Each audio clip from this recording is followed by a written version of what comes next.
Sebelum kita mulai, silakan untuk klik like dan subscribe, serta nyalakan notifikasi loncengnya. Assalamualaikum warahmatullahi wabarakatuh. Kembali lagi dengan saya Gani Iksan Majid. Kali ini saya akan coba untuk mereview aplikasi reksadana, yaitu Bibit Reksadana, yang sebelumnya saya sudah pernah membuat video tentang cara mendaftar. Di video yang di sebelumnya saya sudah tampilkan linknya di atas. Oke, semoga teman-teman dalam kondisi sehat semuanya. Sebelumnya saya coba masuk ke dalam aplikasi Bibit, masih dalam proses loading. Sedikit review aja, Bibit Reksadana sudah diluncurkan sejak tahun kemarin kalau tidak salah. Itu salah satu perusahaan yang sama dengan salah satu aplikasi saham, yaitu Stockbit. Jadi satu perusahaan yang sama. Oke, sudah masuk ke dalam aplikasi Bibit. Di dalam aplikasi Bibit di sini akan muncul pada pendanaan kita atau portofolio kita. Saya memiliki portofolio sebanyak 1.084.830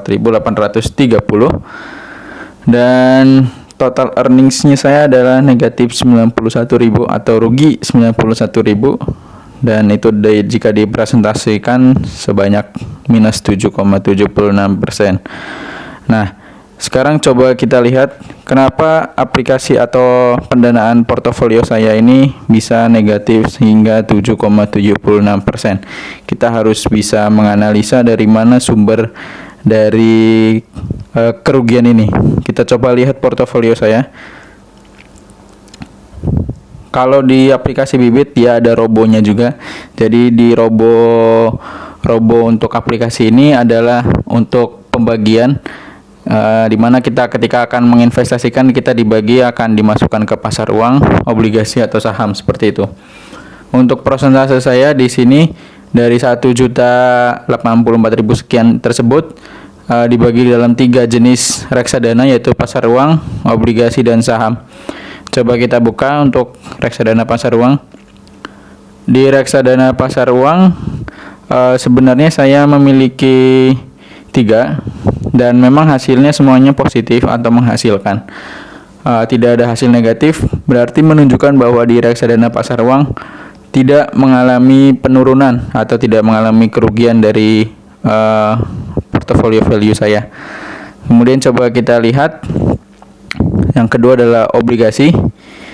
Di reksadana obligasi saya juga bagus, mengalami peningkatan juga sebanyak 6.000. Dari total investasi saya 226.464. Jadi jenis reksadana obligasi ini atau obligasi ini bagus, tidak mengalami penurunan. Jadi dari 2 jenis instrumen investasi yang saya masukkan, yaitu reksadana pasar uang dan obligasi, memiliki hasil yang masih cukup lumayan stabil dalam kondisi saat ini. Sekarang coba kita masuk ke jenis saham. Nah, di reksadana saham ini saya memang mengalami kerugian, dan kerugiannya memang cukup banyak ya. Di Manulife dana saham kelas A saya menginvestasikan sebenarnya kecil 20.000 dan mengalami kerugian sebanyak 31,95%. Kerugian yang sangat dalam sebenarnya jika dalam persentase, cuman hanya karena saya investasinya kecil sehingga kerugiannya hanya 6.300. Kemudian untuk trim syariah saham, di sini saya mengalami kerugian 28,65%, atau setara dengan jika dipresentasikan dalam jumlah investasi saya itu 250.000, itu setara dengan 71.633. Dan di Simas saham unggulan saya juga mengalami kerugian 39%, lumayan. Jika dipresentasikan dengan jumlah investasi saya yang sebanyak 60.000, itu mengalami kerugian sebanyak 23.413. Ya, jadi dari ketiga jenis instrumen investasi saham yang saya miliki, 3-tiganya mengalami kerugian. Bisa disimpulkan bahwa jadi total dari portofolio saya yang di atas ini, sumber kerugiannya ada di jenis instrumen investasi saham. Jadi buat teman-teman Di saat kondisi seperti ini tidak cocok untuk menginvestasikan di jenis reksadana saham atau pasar saham karena memang kondisinya sedang kurang bagus. Jika teman-teman ingin membeli saham, coba untuk dianalisa lebih dalam terkait dengan apakah memang saham itu bagus atau tidak. Oke, mungkin sekian video kali ini. Jika teman-teman ada pertanyaan, silakan tuliskan di kolom komentar.